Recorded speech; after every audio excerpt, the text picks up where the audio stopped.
السلام علیکم، میں لبنہ ملک اپنے یوٹیوب چینل کے ساتھ آپ کی خدمت میں حاضر ہوں، اور آپ سب لوگوں کو جانتے ہیں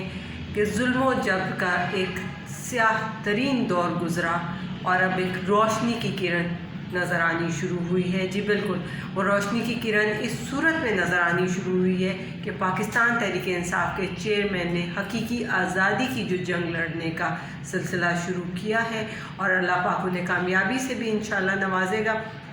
آپ دیکھیں کہ تحریک انصاف کی حکومت آنے سے اور تحریک انصاف کی حکومت جانے تک کیا ہوا، اور تحریک انصاف کی حکومت کے چلے جانے کے بعد کیا ہوا، آپ کے سامنے ہے کہ تحریک انصاف کی حکومت کے خاتمے سے لے کر آج کے دن تک روزانہ ایک نئی داستان رقم ہوئی، اور اگر پچھلے 8 ماہ کو باریک بینی سے دیکھا جائے اور بیان کیا جائے تو اس کو 2 مختلف پہلوؤں سے دیکھا جا سکتا ہے۔ ایک دور وہ تھا جو پاکستان کا سیاہ ترین دور تھا، پاکستان کی تاریخ کا سیاہ ترین دور،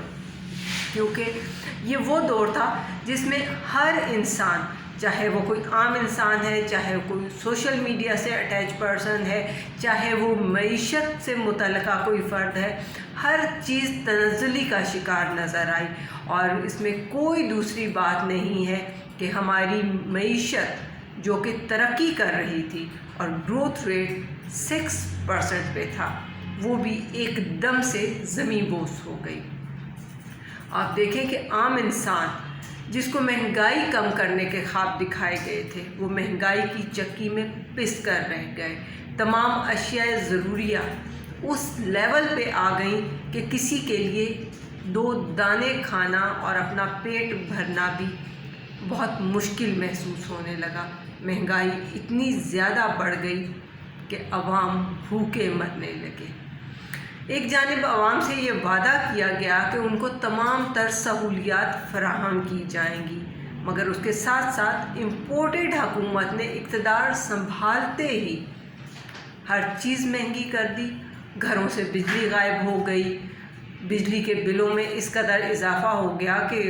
لوگ سوچنے پر مجبور ہو گئے کہ کیا اب ہم کوئی بتی جلا لیں یا ہم اندھیرے میں بیٹھے رہیں۔ بجلی کے بلوں میں اس حد تک اضافہ ہوا کہ خواتین کو اپنے زیورات بیچ کر، کسی نے اپنے ناک کا زیور بیچا، کسی نے اپنے کان کا زیور بیچا، اور وہ زیورات بیچ کر بل ادا ہوتے رہے۔ حکومت نے اگر اپنا فوکس کسی ایک چیز پہ رکھا تو وہ واحد ایک ہی چیز تھی کہ ہمیں NRO کیسے حاصل کرنا ہے، ہمیں اپنی جان ان تمام کیسز سے کس طرح سے چھڑوانی ہے، اور سچ کی آواز کو کیسے دبانا ہے، اور ہم نے ہر سچ بولنے والے پہ زندگی کیسے تنگ کرنی ہے۔ واحد یہ چیزیں تھیں جن پہ فوکس رہا امپورٹڈ حکومت کا۔ اس کے علاوہ کوئی ایسی چیز نہیں تھی جس کے اوپر فوکس کیا گیا ہو۔ صحافیوں پر بھی زمین تنگ کی جانے لگی، اور صحافیوں پر زمین اس حد تک تنگ ہوئی کہ ارشد شریف جیسے صحافی کی مثال آپ کے سامنے ہے کہ اس کو کس ظلم و بربریت کا نشانہ بنایا گیا اور اس کے ساتھ کیا سلوک روا رکھا گیا۔ دھمکی آمیز کالز جو ہیں وہ سوشل میڈیا پرسنز کو بھی اور اس کے علاوہ بہت سارے صحافیوں کو بھی ملنے لگیں، اور بڑی عجیب سچویشن تھی۔ لیکن بات یہاں پہ آ کے رکی نہیں، بات یہیں پہ ختم نہیں ہوئی۔ جب اور کچھ کرنے پہ ان لوگوں کا بس نہیں چلا تو انہوں نے عمران خان اور شہباز گل جیسے لوگوں کو گرفتار کرنا چاہا، کوششیں کی کہ ہم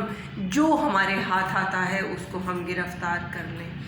اور یہاں تک چیزیں چلیں۔ اور اس امپورٹڈ حکومت کے کالے کرتوتوں میں سے ایک دن وہ بھی تھا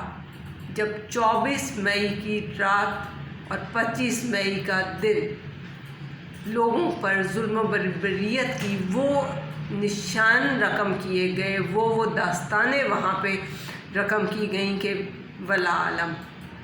کیا کہا جائے، کہ لوگوں پر زندگی تنگ کر دی گئی، اور اس حد تک ظلم و بربریت کا شکار بنایا گیا لوگوں کو کہ استغفر اللہ۔ بہرحال پاکستانی عوام کے ہر لیڈر کو، ہر دل عزیز لیڈر کو عمران خان کو دیوار سے لگانے کی بھرپور کوشش کی گئی اور ہر ممکن کوشش کی گئی. ان کے اوپر مختلف کیسز لگائے گئے، بنائے گئے، فراگوگی سے لے کر توشخانہ تک. یہ تمام وہ کیسز تھے جن میں کئی چیزیں آتی رہیں، جاتی رہیں اور ایسی باتیں ہوتی رہیں کہ کسی طرح سے کپتان کو ایک سائیڈ پہ پھینک دیا جائے. لیکن ساتھ ہی ساتھ 17 جولائی کو ہونے والے انتخابات نے عوام کو ششدر تو کیا ہی کیا، امپورٹڈ حکومت کی بھی آنکھیں کھول دیں کہ وہ حکمران جس کو اقتدار سے نکال کے اور کوشش کی جا رہی تھی کہ وہ بالکل دور ہو جائیں عوام سے، ان کو پھر سے وہ نشستیں تمام کی تمام مل گئیں جو ان سے چھینی گئی تھیں. ہر طرح کی مہم چلانے کے باوجود اور اپنی مرضی کی قومی اسمبلی پر نشستیں جو تھیں ان پہ انتخابات کروانے کے باوجود پھر بھی عوام نے عمران خان ان کو فاتح قرار دیا. اور یہ دنیا کی تاریخ میں پہلی بار ایسا ہوا، صرف پاکستان کی تاریخ نہیں، پوری دنیا کی تاریخ میں یہ پہلی بار ایسا ہوا کہ کوئی ایک فرد،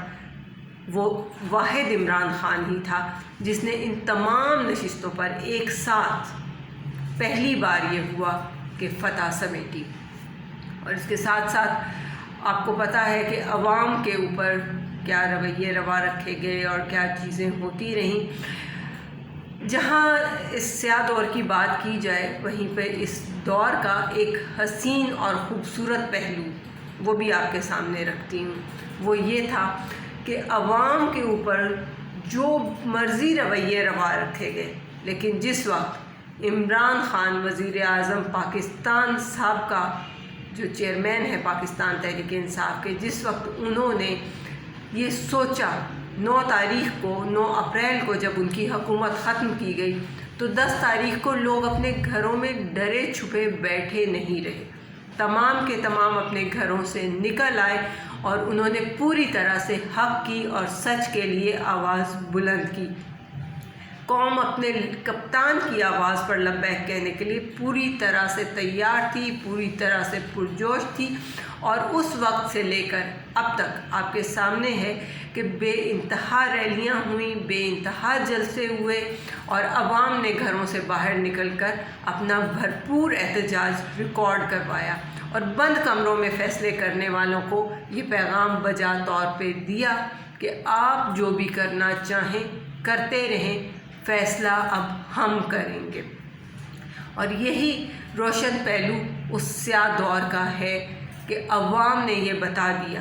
کہ ہاں ہم اپنا حق لینا جانتے ہیں اور ہم یہ فیصلہ کر چکے ہیں کہ حقیقی آزادی کے حصول تک ہم چین سے ہرگز نہیں بیٹھیں گے. یہ تمام چیزیں ہوتی آئیں اور آپ نے دیکھا کہ اس وقت لانگ مارچ کی صورت میں خان صاحب اپنا سفر مزید آگے جاری رکھے ہوئے ہیں. اللہ پاک انہیں کامیابیاں نصیب فرمائے. لیکن یہاں پر میں ان لوگوں کا ذکر ضرور کروں گی کہ جنہوں نے حق اور سچ کی آواز اٹھائی اور ساتھ ہی ساتھ انہیں دیار غیر میں شہید کر دیا گیا صرف اور صرف اس وجہ سے کہ وہ حق اور سچ کی بات کیوں کر رہے ہیں. بہرحال یہ تمام چیزیں تو ایک ثانوی حیثیت رکھتی ہیں، کیونکہ آپ دیکھیں کہ جس وقت خان صاحب کے اوپر قاتلانہ حملہ کروایا گیا اور بفضل خدا کپتان محفوظ رہے اور اللہ پاک نے اس ملک کو یتیم ہونے سے بچا لیا، اس لیے کہ وہ ایسے شخص ہیں جو اس ملک کو بچوں کی طرح لے کے چل رہے ہیں، سنبھال رہے ہیں اور بہتر انداز میں لے کے آگے جانے کی کوشش کر رہے ہیں. عوام نہ ڈری ہے، نہ جھکی ہے، نہ پیچھے ہٹی ہے. آج بھی عوام سڑکوں پر ہے اور پوری طاقت کے ساتھ اپنا حق مانگ رہی ہے اور اپنی حقیقی آزادی حاصل ہونے تک عوام اسی طرح سے سڑکوں پہ کھڑے ہونے کے لیے تیار ہے. عمران خان زندہ باد، پاکستانی قوم پائندہ باد.